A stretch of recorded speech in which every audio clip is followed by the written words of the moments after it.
Not only do I know serious runners, I also know serious boxers. My next guest on the podcast is making his way into the ranks. He lives the life and is en route to becoming the next Irish heavyweight champion.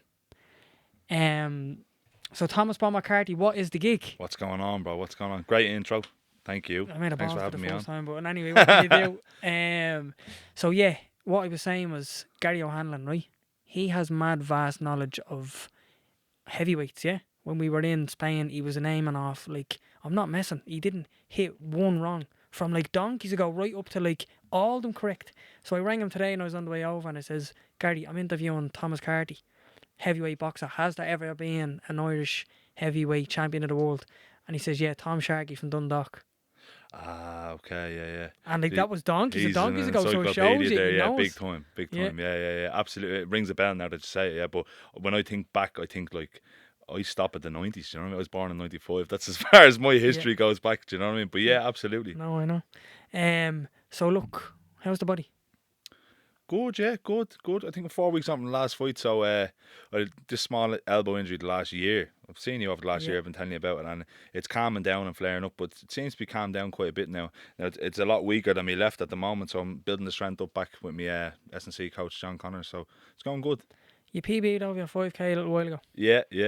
So you're obviously in fitness, you obviously have fitness going. Fitness is great, yeah. Fitness is brilliant. That was my 9th camp. I've done a lot more camps for fights falling through, but my 9th official camp, and it's the first one, mad to say this, first one that I've really incorporated a solid running program. Like S&C coaches and boxing coaches would clash a lot about training styles, new school, old school. Like there's a big talking point on running, especially for heavyweights. But listen, I liked it, I enjoyed it, and it's the best I felt, to be completely honest. I ran twice a week, solid. Yeah. Twice a week for about 8 weeks. My coach actually ran with me. Now most of the time I was running past ahead of him, but we ran together and it was part of our routine, and I think I saw the benefits of it. It was a decent time. Yeah, Like 21:41. me and you could do a bit of running together. Yeah, you know what I mean? yeah. We definitely could. Yeah, We could go out and get for some a easy miles in for the 100 park. for 100 meters or Well, we something. No, absolutely, yeah. How long have you known about MSG? Yeah, it's like a grey area. Like I knew about MSG was being talked about prior to the last True Arena card. Yeah. They're like, God, they're doing a big card on St. Paddy's Day or St. Patrick's Day weekend in New York. But in boxing is mad. Like I'm 9-0, but I've trained for probably 20 fights. If I fought every time I was supposed to fight, I'd be 20. You know, do you know what I mean? You do have a massive profile. It's getting big. Yeah, no, it's Like, getting it bigger. really It's is. always building, and that was the goal in the beginning, because a lot of fighters, I think, are naive to think that, you know, you just need to be good at fighting. You need to be the full package these days, Yeah. because everybody else is. You know what I mean? You can't just rely on, you know, your fights doing the talking. You need to fight. You need to talk well. You need to have a good profile. You need to be likable. People Yeah. need to want to see a fight. You know what I mean? There's so many elements to being the full package these days. And I've even heard Dana White once or twice speak about it. He was saying that he won't really be engaging with fighters much if they don't, you know, work on their side and try and spread the word as much as they can and make it as big as they can. You see Eddie pushing Eddie pushes the boxers to be big on the socials and all that Yeah. as well. Absolutely, because the more awareness there is about a fighter, the more likely that someone is going to tune in to see that fighter. You know what I mean? And you need it as big a buzz as you can. I always said before I turned pro, like, no matter what, whether I'm fighting in a field or whether I'm fighting in a stadium, you know, it doesn't matter to me. I'm going to make it as big as I can. That was always the goal. So it's good to see it kind of coming to fruition, you know what I mean? So you're 4 weeks since your fight, yeah? About that, yeah. And this fight is what, Paddy's Day. When will you go into camp for this one? To be honest, I'm hoping to fight before then. Right. You know, to be honest, I'm hoping to fight before then, yeah. Like, Before Christmas? yeah, hopefully, yeah. Right. Fingers crossed. There's a couple of talks ongoing at the moment, different venues and different promoters, different locations. But I had a really good conversation on Wednesday night, and this year's not finished just yet for me. What does in camp and outside camp look like to you? In like, you see these boxes and it's like they go into camp for like Fury does 6 weeks. Do you know what I mean? And you see AJ, he's in Nick constantly. What's it like for you? For me, like, good question. Like inside camp, I would get rid of all distractions. Like, so if I say I have a fight coming up, and I usually do between 6 and 8 weeks of a solid camp, but I'm always training. You know what I mean? So in camp, I would train like twice a day, Monday to Friday, once on a Saturday, rest on Sundays. Whereas outside of camp, the contrast would be I would train once a day. I'd pick something. I box probably 3 times a week, and do S&C probably 3 times a week. 6 sessions in comparison to 11, 12 sessions. Do you know what I mean? So I cut it right down in half. But the volume of when I'm outside the camp, I'd go up and I'd train. If I was boxing, I'd be there for 3 hours. Do you know what I mean? Yeah. And just a lot slower pace, not as intense, but working on things, learning. You know what I mean? There's Yeah. always something you could be working at and getting better. Whereas in camp, you don't really have as much time to learn anymore. It's more double down on what you know. Yeah. And make sure you're in top shape for fight night. Yeah. You know what I mean? Right, back to your daily life, yeah? Yeah. School. You're fluent in Irish, eh? Yeah. That's something going. Yeah. That is something that's a feather I'd love to have in the cap. Yeah.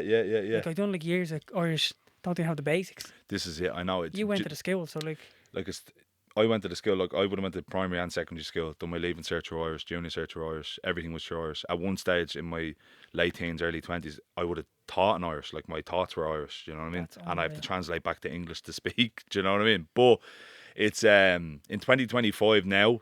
I'm proud to say it's a lot cooler than it was 10 years ago, Yeah. 15 years ago. Like when we were in school and you're told you have to speak Irish, it's the last thing you wanted to do. Like, no, you don't want to do what you're being told to do all the time. But now thinking back, like, you're in an Irish school, of course you're going to speak Irish. You know what I mean? And it's something you should be proud to do. Yeah. It's not something that should be pushed upon you like a punishment. We used to think of it That's like what it felt punishment. like to me. Like, we're not allowed to speak English. What do you mean? Like, we're all speaking Yeah. and you'd be speaking English silently because you got suspended in my school if you're caught speaking English. That's Rightly unreal. so. Yeah. You know what I mean? Yeah. I get it now. Yeah. The penny dropped, like, now that I'm finished. Looking back, I said, you're in an Irish school. You know what I mean? It's a disgrace that I think it's less than 10% of the population in Ireland speak the native language. Like, it's a bit of a joke. No, it's But a mad yeah, shame. it's something that I'm really, really proud of. And I lost it for a couple of years. But now, since I started my professional boxing career, it's a real asset to have. So I've tried to double down and get it back. And I'm happy to say I'm back. I'm not to where I was, but I'm back to 80% of where I was. It's very cool. When I was looking through it, I was like, no way, that's unreal. It's deadly. It's a nice little string to the bow. Like, you know, white Irish heavyweight champion. You know what I mean? Speaks Irish. You know what I mean? Is that big time? Is that how you were playing the guy in the hurl? Not how I was playing. Like, it's not the reason I played, but I would have played soccer first, Right. and I was pushed into soccer because I would have Like said us all. I was quite good. Like, you know what I mean? I was quite athletic, and I hated it though. My dad played soccer. All the family played soccer. I hated it though from day one, and then they just let me do my own thing for a while. I wasn't going, and a couple of lads from school joined Scully Cullen and Clontarf. Right. Couldn't have been further away from me gaff. Might as well have been down the country. Do you know what I Yeah. mean? And it just kicked off. I really enjoyed the Gaelic football. Yeah, used to try and make me play hurling, but I wasn't that interested. You know. Because I was talking to a bloke yesterday and he goes, he was decent. Because I Yeah. told him you were going to be in here and he was Yeah. like, no, he was decent. And I was Yeah. like, yeah. I'm a bit offended now. He said I was decent. I thought it was good. I thought it was all right. Yeah, I loved it. I took it very serious. Yeah. So when did the boxing start? So I was playing. Early life was like soccer up until about 12, 13. Then I switched to the GA. Loved it.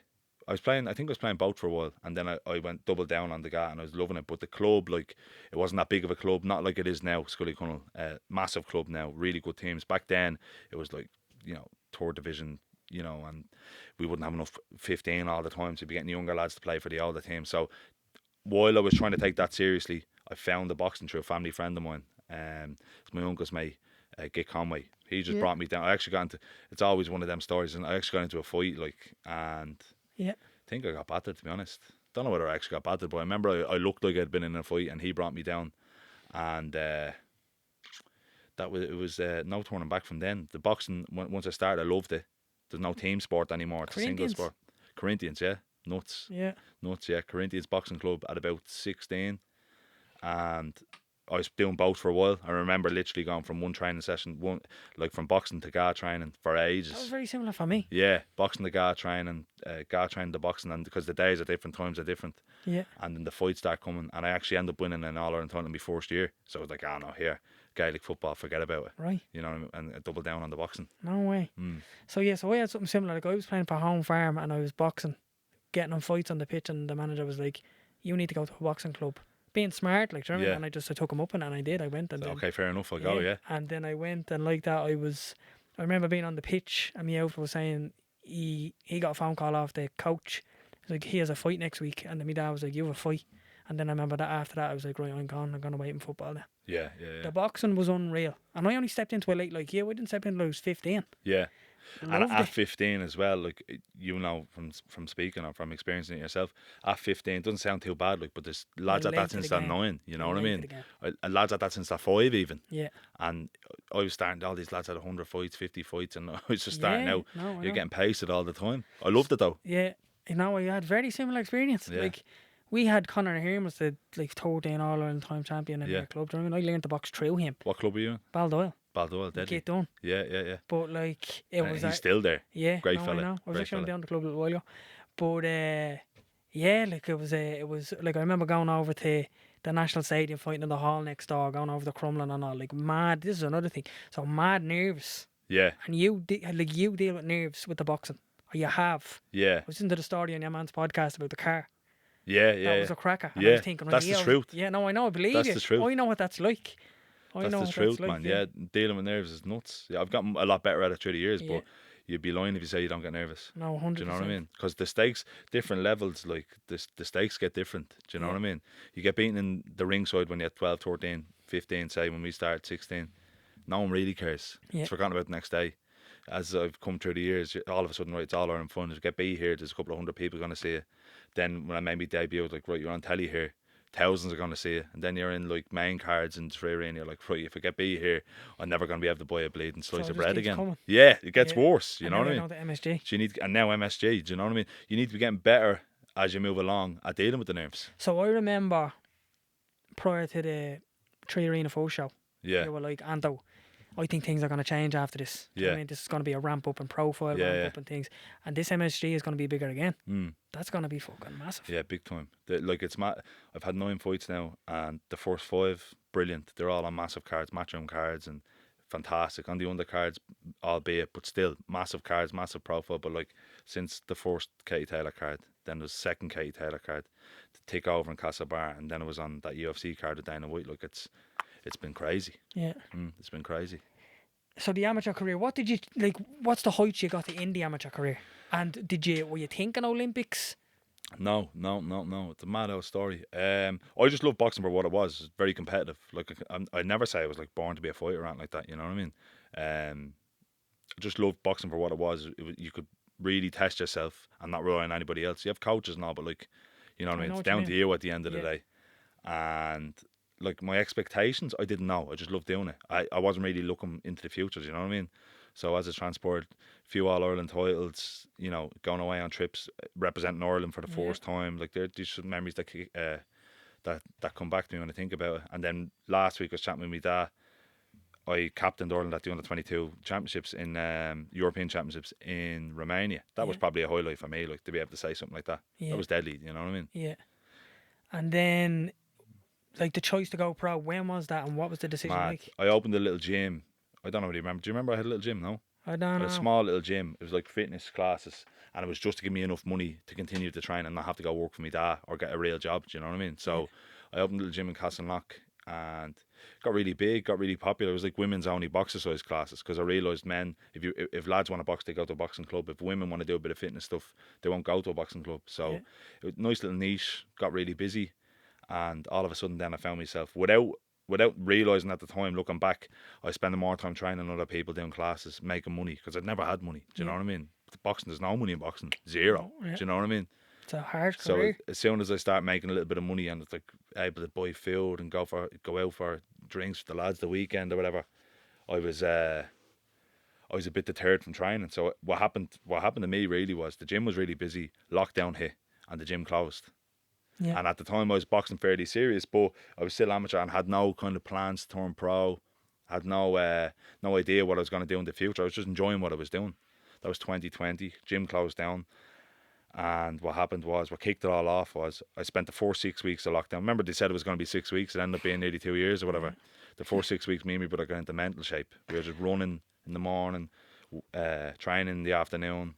I think we were doing like weights and then boxing even 3 times a day. It's nothing else to do. Yeah. Got into mental shape, and then I get the call off Chisora to go sparring him for the Usyk fight. And that gave me the first look into what pro boxing was like. I'd only seen these fellas on telly, you know what I mean? So you being the slick southpaw, that's Yeah. what people were favouring. They needed to walk. They needed Coming that. up against They needed that Usyk. specific type of Yeah. sparring, and I never forget it. I remember during lockdown, I drilled a boxing bag into my ma's kitchen up into the ceiling. Like, we're from town, we've no back gardens, you know what I mean? So I drilled up into the ceiling and we were training, and thank God, because I got a call about, say, 7 or 8 weeks into lockdown. Can you come to London to spar Chisora? I was like, yeah, absolutely. Thinking back now, like, I must have been naive to think you could just walk in and all nicey and shake hands. No, it was like serious work, yeah. But that's what gave me the first look into pro boxing. And when I came back from that camp, I was like, that's it, I'm turning pro. How old are you then? 23. That's unreal. That is a mad one. It literally happened itself. I had no plans. I always say I'd love to turn pro, but like, I'm not an idiot. I was aware of how hard it actually is to turn pro as well and what's required. Yeah. Do you know what I mean? So I wasn't being naive to that. I had no plans really to turn pro. Lockdown hit and they were like, will boxing be in the Olympics, the next ones, or will it not? Yeah. That was the question at the time, and that was the original dream, was to be an Olympian. You know what I mean? Yeah. And for whatever reason, I just gave up on that. The gym closed. I got called over sparring, and the rest is kind of just transpired. The rest is history. It happened itself. Yeah. You know. So then we go through the scraps, right? The first scrap, yeah. First scrap. Oh yeah, first scrap. My debut. Yeah. I made my Belgium? debut in Belgium. Yeah, in Liège in Belgium. So it's mad. Initially, I was due to turn pro with Dropkick Murphys, the band. Yeah, they're boxing promoters in America. Right. And they actually had fight dates on UFC Fight Pass. They were getting UFC Fight Pass dates at the time. So I was like, right, let's do that. Pascal was my coach. I was training with Pascal. Said, right, I'm going for it here. Let's do it. No problem. Made the phone call. Yeah, definitely interested in signing you. He said, we need to get you a debut first. Yeah. So there was a crowd running shows in lockdown in a stadium, but it was like quarantine stadium, no crowd, no nothing. You had to get COVID test going into the stadium and everything. It was nuts. So me, Pascal and my dad and Spike actually fought the same card. Went to Belgium, flew into Amsterdam, got the train from Amsterdam to Belgium and made my debut. And he was actually, looking back, tough opponent. He's the only one I've never stopped. The only one you never stopped. Yeah. The only one I never knocked out was the one of my debut. So that was my first one. Yeah. Then word had gotten around, like I was really good sparring for a southpaw, made me debut. Now I'm officially a pro, and word had gotten around. So I ended up getting contacted by Dillian White to go sparring for the Otto Wallen fight. And while I was over there, I was like, this is great. You know, getting paid money to go over doing something that I wanted to do. You get paid for sparring, like, but I'd never got a wage in my life, really, like, you know what I mean? So getting paid, I was in Portugal, had my own gaff and like swimming pool, and we were sparring every day. It was great. And then they ended up getting signed. They were like, oh, we'd be interested in managing you. To Dillian? Yeah, through Dillian. That's when you signed to Yeah, him? that's when I signed to Early Dillian. on? True sparring. Yeah, I was only 1-0. Yeah. True sparring. It was nuts. Yeah. And so I went to Portugal on a training camp, came home. I remember they flew me home business class. It was nuts. I'd never even booked a flight without asking me that about money, you know what I mean? Then I'm getting flown home business class, and broke the news to everybody, and I was like, right, I'm fighting at the O2. Dillian's going to be my manager. Fought at the O2 Intercontinental in O2 Arena in London. Nuts. No way. Nuts. That's how that one happens, yeah. It's deadly looking back on it now, actually, to be honest. I actually don't think I've really went through the fights in my head. Because I've never got this out in the sauna. Do you know what I mean? When you're sitting down there chilling, I never get this out. I'd be dying. You get 5 minutes and I'm gone. Yeah, no, I know. So Dillian manages you. Yeah. So you're not currently signed to any major promotion. No. And Dillian seems to have played the game that way as well. Free agent and Fabio Wardley. Yeah, and they seem like they box clever. It's always like a 1 fight, 2 fight thing. Yeah. Did he school you on that, or did you pick this I up? was doing what I was told. Do you know what I mean? Yeah. Absolutely doing what I was told, and you get the options broken down to you, and you get the information through the management team. But not really. It's not really something that they do or they recommend. They're kind of doing it off. Dillian paved his own way, and he's shown that it can be done that way as well himself. What's mad with the landscape now is like Turkey Al Sheikh's in the game, Dana White's in the game, yeah? Yeah. Like, are you friendly enough with them can you go direct to them, or is it like... Like, there'd be nothing stopping you from going direct. Yeah. But you wouldn't either, you know what I mean? Yeah. I suppose when you get a bit bigger and you can go direct. Chisora is on to him. Like, I'd be looking at Chisora is a bit of an anomaly. Like, you can imagine he probably always did his own thing anyways. Do you know what I mean? I can't imagine many people have told him what to do in this time. Do you know what I mean? Yeah. When we're watching the interviews, it seems like everybody just, he seems like that type of character. Yeah, you know what I mean? I can't imagine he was ever one for being told what to do. So he probably always goes direct. Yeah. But it's not really the done thing. Yeah. I would be friendly with, absolutely. Be friendly with everybody, Yeah, no, I can see that. So then what? So, like, right, so you've done the camps with all of them. You've done Camp with Joshua. More than you can remember. I've done a few with Joshua, yeah. Yeah, I've done a that's good like, few with Joshua. I've and done about then 20 weeks total. Fury, Fury, Hergovich. done a few. Hergovich, So who haven't you done? Wilder, Right, and Usyk, obviously. they're the only two. Like that I can think of. Like the heavyweight Klitschko? landscape is clean. No, he was finished. Well, Okay. yeah, he's finished. He didn't Yeah. need any southpaw sparring after the AJ fight, really, yeah, wasn't yeah, he? yeah, So yeah. done sorry. like Fury a few times, AJ a few times, Dillian White, Hergovich, Lawrence Okoli. Trying to think of anyone else. I've done them all, and you get asked all the time. Do you know what I mean? Sparring's deadly, but in the beginning, I didn't really get it. Like sparring is great, and it's great exposure, great learning on the job. But I've my own career going on as well. You Course. can't get tied up sparring all the time. Do you know what I Course, mean? It is great, like, but I'm hoping to be one of them lads someday that's bringing in my own sparring partners. Course. Not far off it now, you know. Course. Right, back to the scraps, right? So That's two done, yeah. I didn't know you that well, Yeah, and you were fighting in the Tree Arena, yeah? yeah, And I remember texting you saying, Thomas, I had no tickets for the weigh, and I said, how can I get in, yeah? And you said, Anto, meet me at the gate, you'll get in. And I was like, right, this is a bit like, do you know what I mean? yeah, So, and anyway, I showed up, yeah. This is a gas story. Bloke I coach, Kevin O'Grady, yeah. This is a gas one. He was at the gate. He wasn't even running at the time. But I showed up, and he was like, have you got a ticket? I was just like talking to him in the queue. I was like, no ticket. I know Thomas is going to get me in. He thought I was waffling. He was Yeah. like, yeah, right.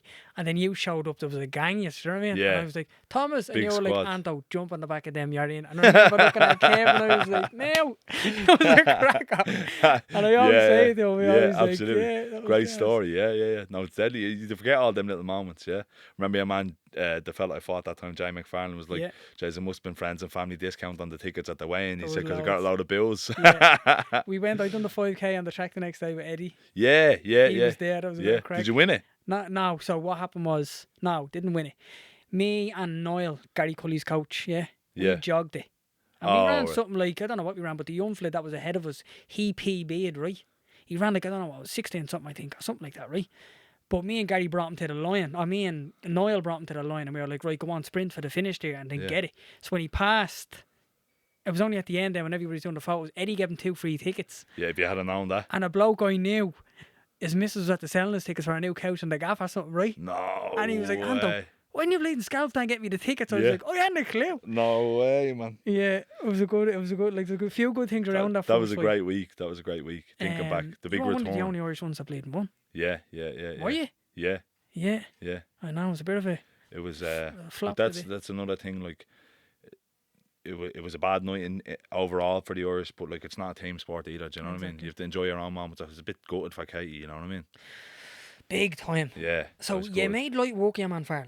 Yeah, it was my Big time. first step up, yeah. Like you really did. Like I remember seeing it in action. I was like, right, this fella is really slick, really sharp with the jab, really good footwork. Yeah. Which I was surprised by because I hadn't seen much of it. You know what I mean? So I was like, that is fucking serious. Yeah. Then you go into the Dan Garber fight. Yeah.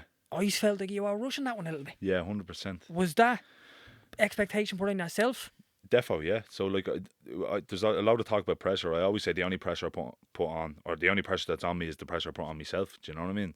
And thinking back, like I was after fighting, that was my 5th fight. It was the first Tree Arena one, and it was such a great success. I was in all the papers, and the phone was blowing, and I was in all the media outlets, and I was like, right. And they were like, when we come back, Thomas Carty definitely on the card. I was like, right, guaranteed. I said, let's go November. Look, I'm gonna fight again this year, and the rematch. I was like, this is gonna be great. Further up the card again. And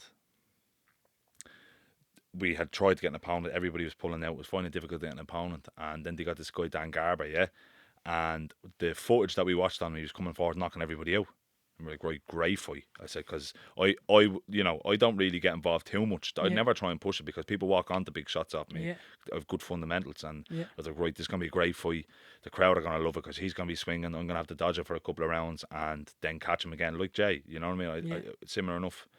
And everything was great. Press conference went great. He was giving it the big talk and all. I was like, great, brilliant, fantastic. It was shaping up to be a great fight. And then from the get go, he just ran, man. Yeah. He might as well be training with. He done a lot of holding. You might as well be training with you in the park and the lads. Why was he wearing the Irish colour shorts?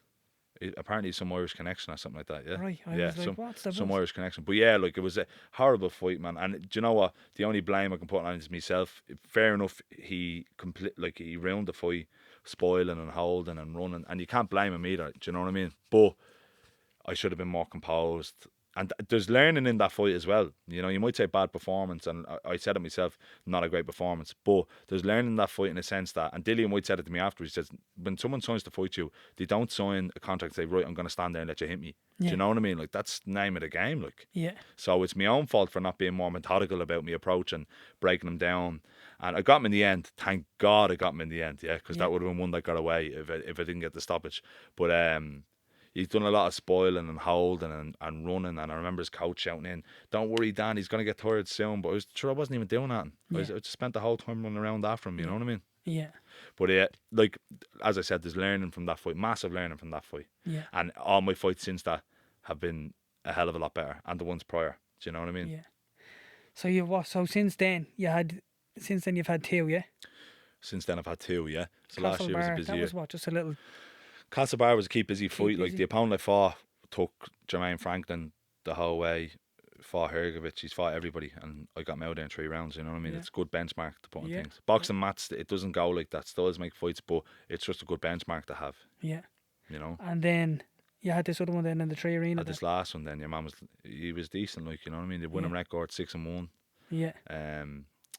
Decent record, and I think it was ranked in and around, there's about 1,600 heavyweights in the world, active professional heavyweights. I was ranked in the top 90s. I think I'm up to the 50s now. Right. Do you know what I mean? So we're making progress. No, you're proper making progress. Yeah. So, like, looking at it, it's like, right, you have what you're hoping to get out before Christmas and then MSG. Like, realistically, Thomas, you're going to step into, like, where it gets real. Like, it's obviously serious. You know what I mean? It's going to get very real. It's going to get very I knew, real. I always said, like, it's slow and you're not making much money and it's all investment for the future. But then all of a sudden it comes. Yeah. And it comes hot and heavy, and then it's time, you know what I mean? Like, you have to be Another ready. thing, when I first met you in the sauna that day, yeah, I remember the bloke was like, "There's Thomas Carty over there," and I was like, "Weird." And I came straight over, and I was like, right, when are you gonna scrap? Like, when are you gonna fight like these names? And I was throwing them at you, and you were like, "Anto, boxing short lived. Like, Yeah. I'm trying to set myself up for life here. Yeah, man, yeah. Do you know, I'm not taking any risks that I don't need to take, and like, Yeah. do you know what I mean? I'm playing this game." Mm. And like, you were very clued in. I remember looking and going, right, he's actually very clued. Yeah. I see. This is the thing. Like, you know, it's same with footballers. You see some fella playing football in the bogies in Cabri, yeah, and you say, yeah, but he's not as good as Ronaldo. Like, that's the comparison straight away. People just think of the top name and say, I don't think he beat Tyson Fury. Do you know what I mean? This is the thing. Like, this is the madness of the armchair fan. Now, you're a lot more clued in than an armchair fan. Yeah. But I just try and educate people all the time that boxing is a big bad world out there. Like I said, there's 1,500 heavyweights. Do you know what I mean? Alone, like, there's a definite. You need to plan a career correctly and manage it correctly, and try and get as much as you can out of it. You know what I mean? It could be short lived. I could get a really hard fight next week if I wanted. Yeah. Next week for a hell of a lot of money. Yeah. I could, like, next Oh, I week, know. no problem. You know what I mean? Yeah. And get a nice chunk of money. Say, right, you know what I mean? Give it me all. You might win, you might not. Do you know what I mean? You probably wouldn't win. You know, without much planning, preparation, experience, you know what I mean? And that'd be a badly managed career. And I see it all the time. I know so many lads that I came through the amateur circuit with that have ruined their careers with bad management. Yeah. Do you know what I mean? Yeah. It's all of it. 100%. It's all an act. You need to produce the goods. Yeah, winner stays on, no matter what. No matter how big you are, no matter what promoters you have, no matter what favourable terms you have, like, you need to keep winning.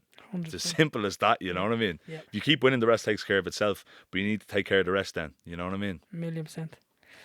So, outside of the boxing then, you have the toast going. Yeah.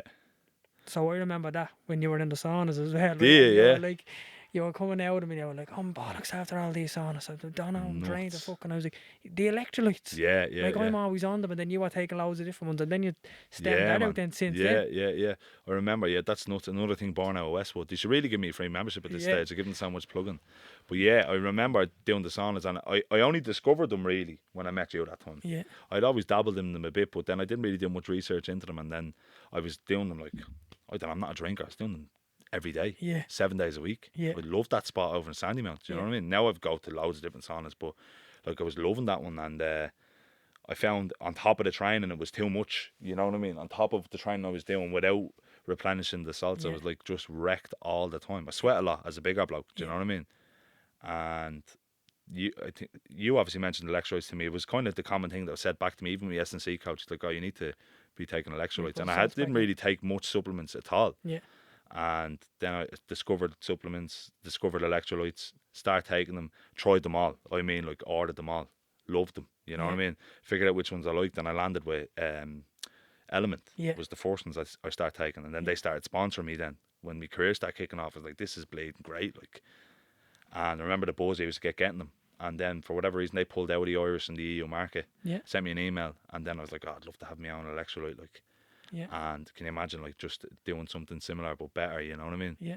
And approached a couple of different people. I won't bore you with the details about chasing down a business partner. I knew I'm smart. You were on it for a while. You were like, Anto, these are coming, and it was. I'm smart enough to wheels know that I don't know everything. Do you know? Yeah. Some people think they can do it all. You can't. Like, you need to delegate, and delegating is a skill in itself. Yeah. It's like, I need a business partner that will do this, and this.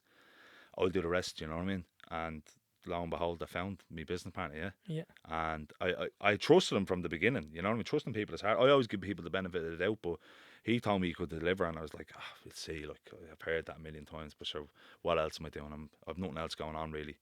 And then I met him for a coffee, and the research he had done, I said, right, this fella's a lot smarter than I thought. You know what I mean? And he really delivered. Yeah, I remember we were doing taste testing and sampling, and I was like, right, these are banging. What's great about yours is you've got the high sodium content, but you've also got the taste. Like, do you ever taste the Boleros? Yeah. They're like very fruity, but there's nothing in them. Yeah, They're just a water flavour. So, this was the thing. Like, we did an awful lot of research on reviews for all the different top electrolyte brands in the world, and like, I was taking like ones that had 1 gram of salt in them because I'm an elite athlete. You know what I mean? I was like, right, really hammering the training. I need like the high sodium content ones. But the number one bad review about any of those ones was that they were too salty. Yeah. So then we were like, okay, come up with a better formulation, better taste. And in fairness, Lar has massive experience. My business partner's name is Lar Murray, yeah. So I know Lar from down in Westford over the years, and Lar's always been wheeling and dealing and little, like supplements and he's massive experience in the drinks industry. Yeah. So I was like, right, we need to make one that tastes really good to appeal to the masses, because it's a product for everybody. Yeah. But then we need to have one that functions really well then, so that the likes of me can still use it. Yeah. I still want to use it. Do you know what I mean? Yeah. So it's for everybody. Yeah. And we came up with it. And to be honest, I know I've even thinks I'm biased, like, but name one that tastes better. No, it is tasty. Do you know what I mean? It is. Name one that tastes better. It is. And the ingredients are all safe, all fantastic ingredients. And we've had, like, you meet enough people. I've had loads of dietitians in front of me go through the ingredients, and like, you know what I mean, you're holding your breath. I'm like, right, are they going to give it? What are they going to say? Yeah. They're all very impressed with the formulation, you know, and something that I'm very proud of, because I haven't had any negative feedback about it really. It is. It's everywhere. The most common thing that gets said back is that they're too salty.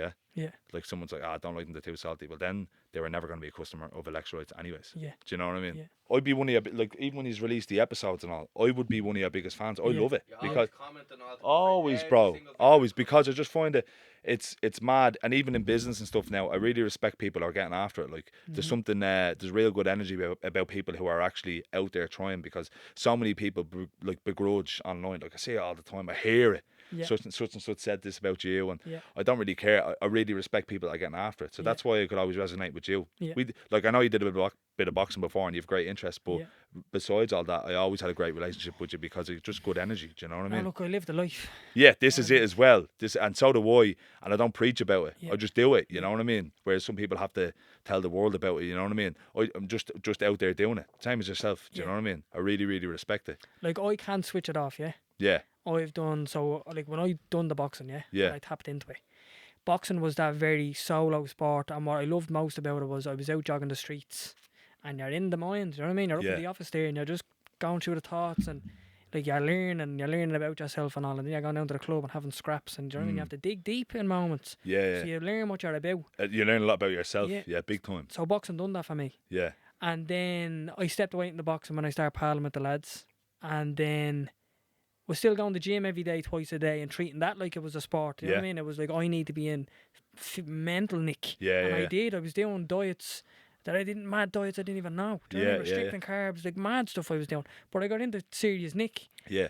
And then I found the endurance world again. How did that come about, finding the endurance world? Like, you know, Mick and Jer, Redmond? Yeah. They'd done the Ironmans. Yeah. And they were on they were busy posting on Instagram and all, and I was like, right, I'll have a bit of that. Yeah. Me mate was Jer's cousin. And he had, like, I never even heard the word Ironman until he said it to me. I was like, right, I'm going to do one of them straight away. I think, and I'll do a full Ironman. You haven't, like, looking back now, it's like madness. Yeah. And so many people take the same path I did. Could you swim? No.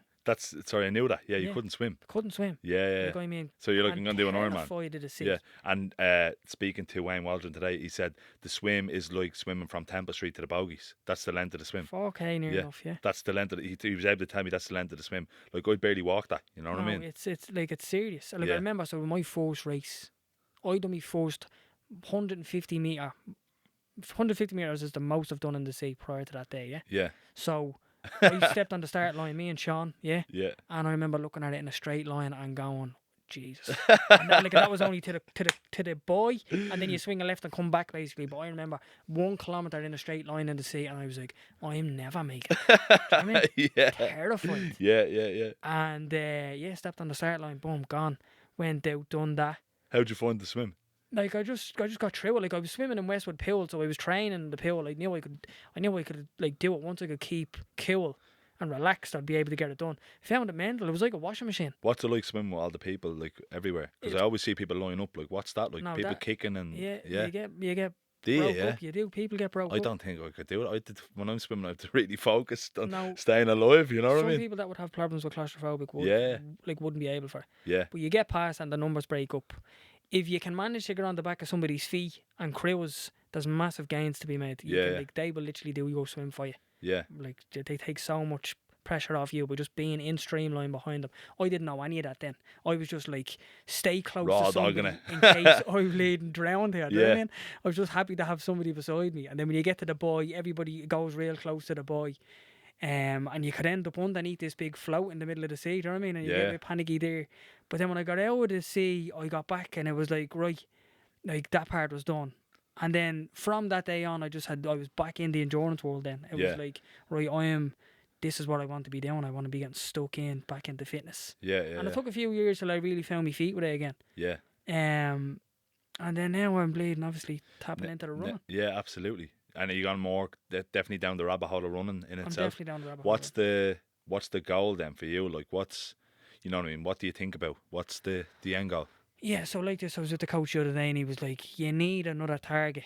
Yeah, And you the did the next- 5K recently. Yeah, I love the video. And- Shout out to Adam. The video is deadly. Yeah. And the socials are deadly. It's great to be able to tune in because it's something I only know a little bit about, Yeah. but I know enough to have an interest and appreciate it. Because back in the day, like, when I wasn't running and like doing anything kind of for time, I used to see people run and be like, what a waste of time. Honestly, that's how naive I was. So, like, what are they doing? Like, go down to the gym, wasting time. I said, run, like, we can all bleed and run, like, you know what I mean? That's what I used to think. Do you know what? So see the marathon t-shirts, the finish that t-shirts years ago when I was in the gym, I used to look at them, why are they all wearing them? Yeah, I say the same. I was like, we get it. You did the Yeah, marathon. yeah, Relax. yeah, Like, anyone can do a marathon. That's what I used to say to myself in I my head. know. Like, run, like, of course. I Yeah. play football. Of course I can run. That's honestly how naive I was. But it's only when you start running and running per time and trying to improve on the time, you say to yourself, Jeez, he's a sicko, yeah, man. He's a freak, like, you know what I mean.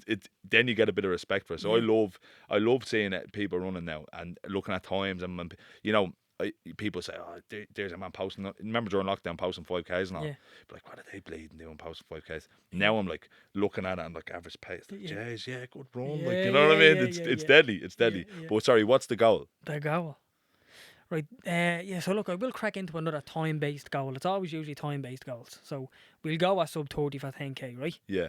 Like, that'll be the next one. What's 10K classed as is mid to long distance running? It's long distance. Well, it's gas because like what they class middle distance runners is a 1500 meter runner, and long distance is a 5K. Yeah. Like, Mad. do you know what I mean? Okay, and it's like, what? Then what's the marathon? Like, and yeah, it's like, yeah. it's Different just- sport, is it's- it? it's Different sport. Yeah, basically, it's like the track runners. Them kind of brackets are around track based. Yeah, So yeah. like short running is like 100 meter, 200 meter, 400 meter. Yeah, yeah. And then when 800 meter, I don't know where the 800 meter lies, but then when you start going 15, you're middle distance then. Mad. I know, I'm like, Mad. And come here, mindset was in running. Like, I find it really interesting because I've only gotten into this in the last 2 years. Would mindset training be big in endurance sports? definitely. Is it? Definitely. In what way? Not that mindset training, like, I can't say I sit around and train my mind, Yeah. but I've been in the trenches many, many times. Yeah. That it's just natural protocol now. Yeah, yeah, When okay, you're okay, in okay. there, Yeah. you're checked in. Yeah. So like I was only telling a fella this the other day when we were in the park and I was training with Carty. You're showing up to the park on a Saturday morning, yeah? You know you're going 2 hours to 2 hours 30 minutes flat out. Yeah. Flat out. I mean, It's like, enough to cause an awful lot of anxiety. Like, I get it. You you're know what I going mean? flat. You know, you might start off grand. Yeah. The pace is hot. Then the pace is hot. Like, Yeah. do you know what I mean? 3:30 from the go, and then then you have to settle in. Then, so when you settle, it's like poetry in motion. Then it's just like you and your mate listening to each other breathing, Yeah. running around the park. I get it. Yeah, I get it. And then it gets to a certain stage then where the body's starting to, like, you're running out of steam. Although Yeah. you're taking gels, like the lads are fueling us and all, you get a bit of an hour body experience. Do you know what I mean? Yeah. And it's a bit trancy, like. Yeah. Had been flat out for 2 hours, Yeah. and then it starts to get a bit like, I don't like, especially when you're using caffeine. When the caffeine hits you, it's just like laser focus, and you kind of, don't know, like, there's been times where you kind of like lose your hearing a bit, and it's just Yeah. boom. And I you're get just, it. Like, do yeah. you know what I yeah. mean? It's a mad It's like trancy that flow buzz. state kind Flow of. state Yeah, type yeah, thing. yeah. I hear a lot about this flow state, but I get it. That's what you're describing there, isn't it? It's the So flow when you're state. in there, Yeah. I remember when I was training with Carty, the wall used to come on for me at like I got much better, so it used to come on at like 25k. I'd go to a spot and I'd be like, Gary, do not press me here for 2 or 3 minutes. Just let me compose. Yeah. Get it together. Do you say that? Yeah, no, I tell You him. say that, yeah. And sometimes, like, because Gary would start off in a bad spot, yeah, and then he'd come to life. Like, he'd start off like he wasn't going to make 5k, and you'd just be like, he'd come to life, and at the Yeah. back end, he'd just be well able. So it was always like the 25k mark got me. Then a few weeks, then like the 30k mark I had to get past. Each week I knew it was gonna come. Yeah. Do you know what I mean? And you're anticipating it, and then it comes on, and it's like the alarm bells are going off. Your body is telling you to stop, but you have to just chill it out and just stay the course and just get through this little moment. Once you get through it, it's like a second wind, and you feel like you'd run another marathon. Yeah, yeah. So I get that. I So, get exactly I'm what you're telling you, saying. it's heavy. I know what you're saying. the day we ran the marathon in training, we were on the way out to Hout, and I remember being at about 38k and saying to Gary, do not increase this pace. I need to just catch a breath here. Do you know what I mean? But we're still 320s flat out on the way to Hout. And then Yeah. I remember when I passed, I was like, right, I know I have this marathon. Like, I know I can handle this on the day.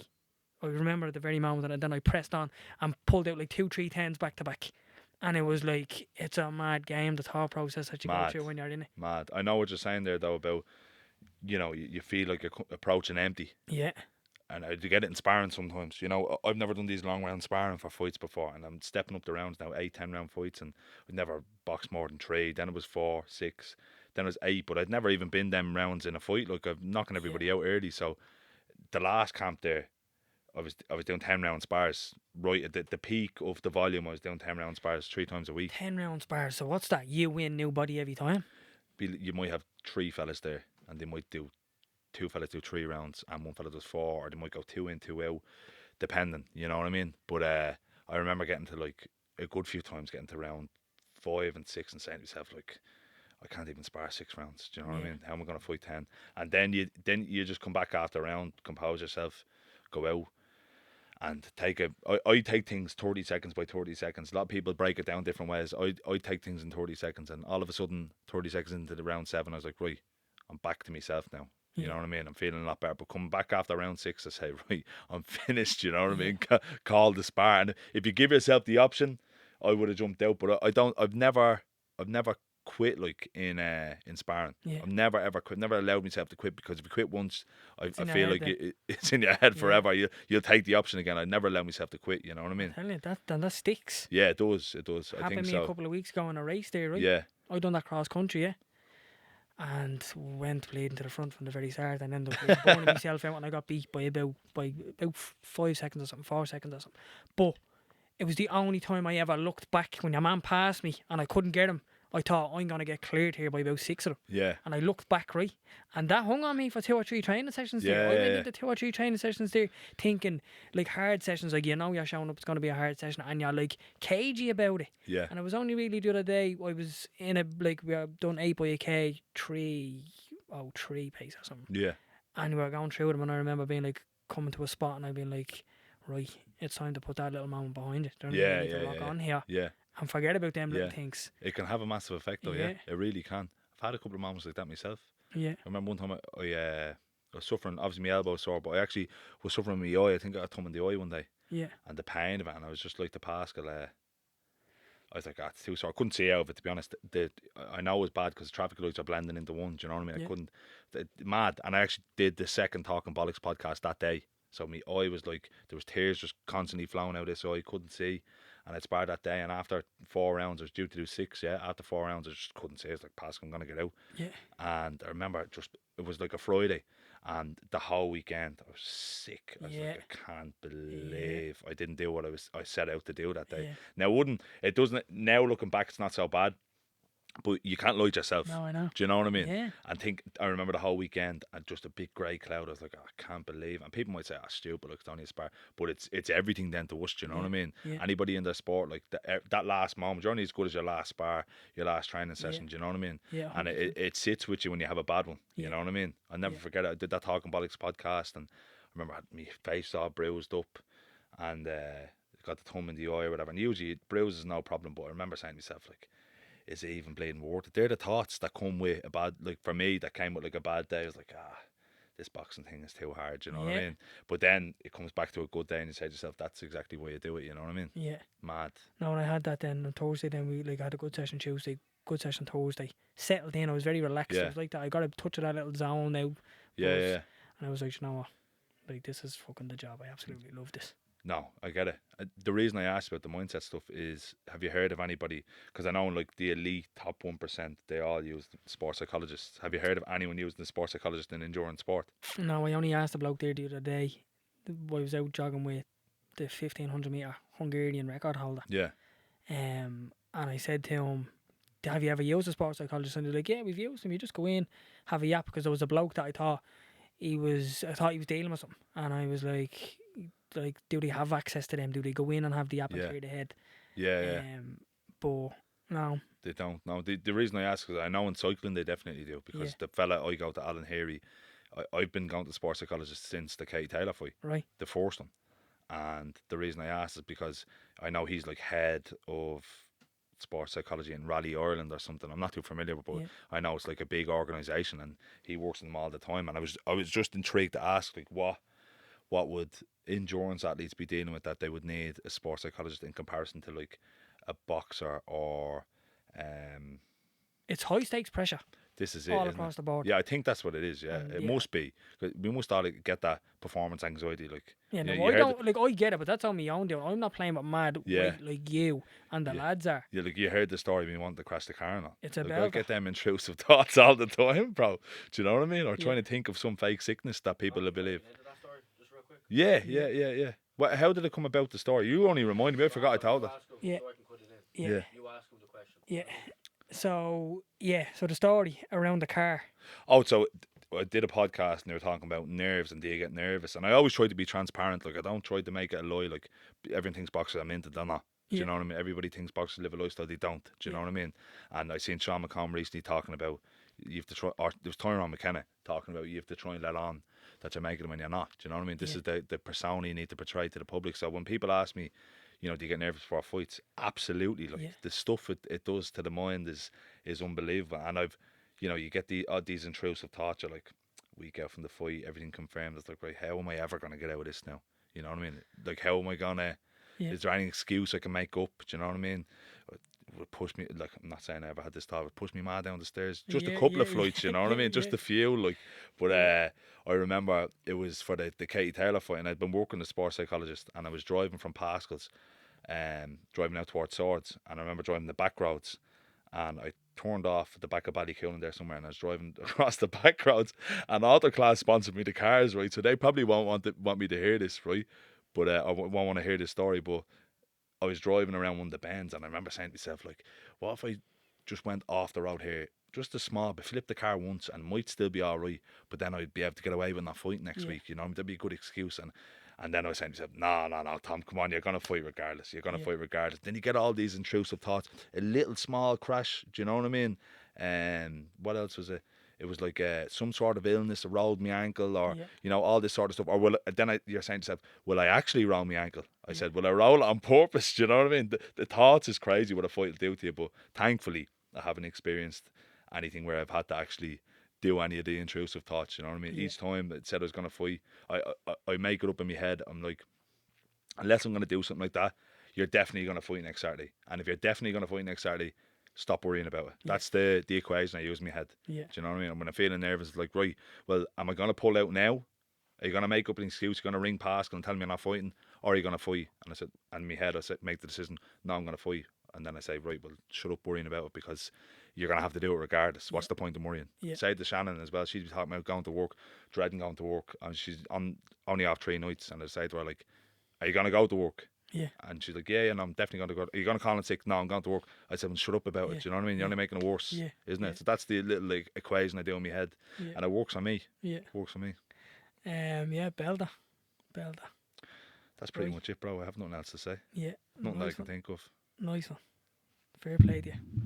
Deadly, lads. Proper setup.